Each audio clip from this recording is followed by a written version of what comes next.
Appointment পাচ্ছেন না, সেই ক্ষেত্রে বাবা আপনি কি বলতে চান, কিভাবে তারা অ্যাপয়েন্টমেন্ট পাবে?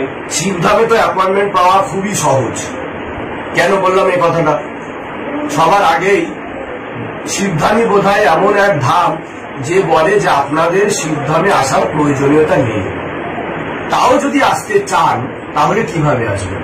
সবার আগে তো শিবধামের মহামূল্যবান যে ছবি আছে তা আপনাকে বাধাই করে প্রতিষ্ঠা করতে হবে, শিবধাম প্রার্থনা করতে হবে, 3টে করে ধূপকাঠি, 1টা করে মোমবাতি জ্বালাতে হবে সন্ধ্যে 6টা থেকে 7টা।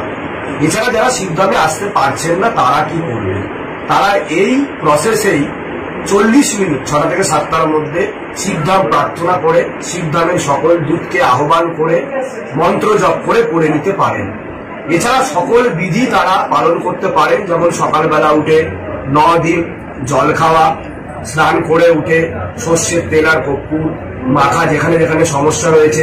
এছাড়া সন্ধ্যেবেলা অখণ্ড জোর দীপদান বিধি করে তো অনেকেই সুস্থ হয়ে গেছেন, যারা এখনো অব্দি শিবধামে এসে পৌঁছাতে পারেননি এবং যারা ন্যাশনালি ইন্টারন্যাশনালি অনেক দূরবর্তী জায়গায় থাকে তারাও কিন্তু শুধুমাত্র ছবি প্রতিষ্ঠা করে শিবধামের লাভ পেয়েছে।